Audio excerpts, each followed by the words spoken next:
We wish you would be here too, Cathy. Pleasure to talk to you. I'm honored. I will allow myself to introduce you briefly. So, Cathy Hackl is a founder and chief metaverse officer at Journey, podcast host and published author, and renowned expert on all things metaverse.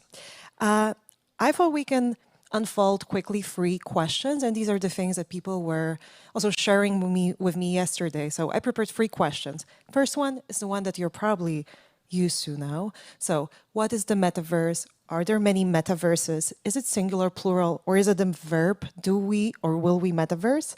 And also, is it a utopian future that expands our reality as it is? Or is it actually a very dystopian scenario where we're going to be locked in basements wearing VR glasses? So I'll tell you this, I'll start by this. I think we need to ground the conversation because there's so much hype around the word. So I want to take a step back and kind of just, let people understand that when we're talking about the metaverse, we're talking about something that is not necessarily fully here. It is being constructed over the next 10 years. Well, we're building towards that vision of the metaverse. It's really important, if people want a textbook definition, it is about virtual shared experiences that happen both in virtual spaces, but will also happen in the physical world. Just the physical world hasn't been fully enabled, right? So I think it's really important to start to think about that. It is the successor state to today's mobile internet. That's what a lot of us in the industry do align around. It is about a more immersive, internet that is 3D, that is all around us, that is persistent and social. So yeah, if you wanted a textbook definition, I think, there's ways to find it, define it. What I will say is this, I I think a lot of people have a misconception as to what it is, and they immediately think it's virtual reality, right? That it's only Ready Player One because they saw the movie or read the book, or Snow Crash because they read that. But yeah, those are very dystopian sci-fi novels. So the word metaverse does come from sci-fi, right? And from dystopian sci-fi at that.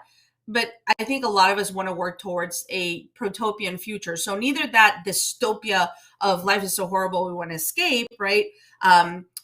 Or either utopia, like we're still humans, we're still flawed, right? There's still going to be things in between. So the technology itself, to me, is not, it's not neither good nor bad, right? It is neutral. It is what we do with it. But yeah, I think it is thinking about also the physical world is part of the metaverse. It just hasn't been fully enabled.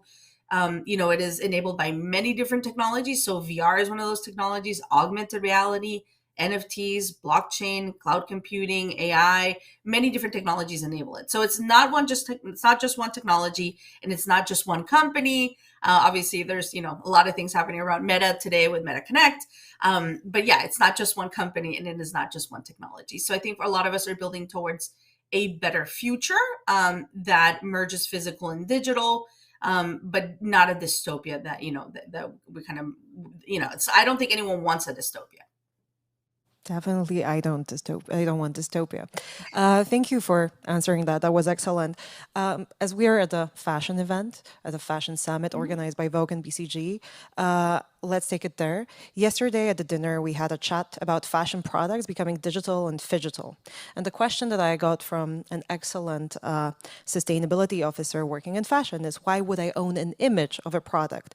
So maybe you can share with us, what do you think, how can we wear digital fashion?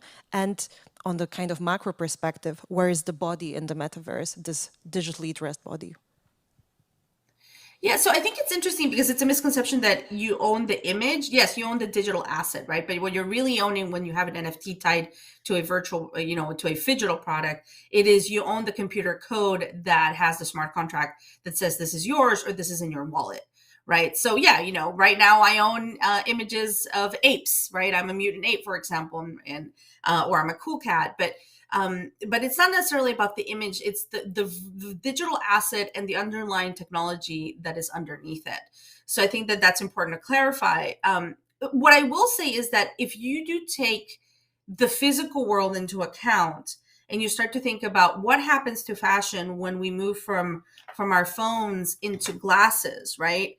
and we can kind of wear different outfits or have different people see different outfits through their glasses, right? I think that that will change fashion substantially, and virtual fashion will be unlocked from our screens, right? We're still going to dress our avatars. We're still going to do a lot of amazing things with identity in virtual worlds, but I think it'll kind of bleed into the physical world, right? So if I can use my my outfit as a canvas, but it can do different things and people can see different things of what it can do in the physical world, I think that that is where it gets really, really interesting.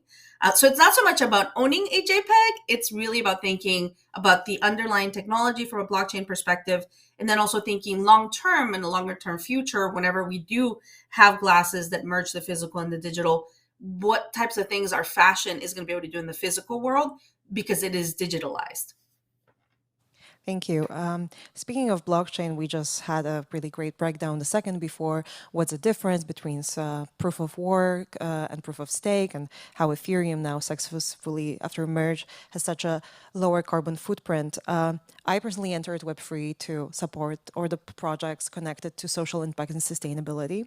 So I wanted to ask you how it will change also fashion, and how it will also change a work of sustainability officers who are here with us today, how it will transform fashion and sustainability.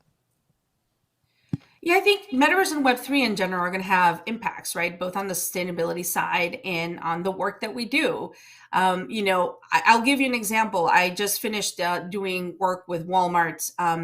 My company helped build their two worlds in Roblox, right? And you think Walmart, you don't necessarily think like, Hackl tour, right? But one of the really interesting things that we just did is we spent a lot of time producing a concert inside Roblox, inside Walmart land in Roblox.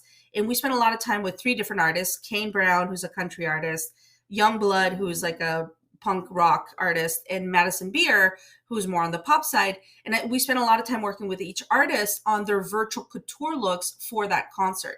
So trying to look at ways to create fashion moments of impact in the metaverse. Let's call it the metaverse, right? In gaming spaces, really, in virtual worlds.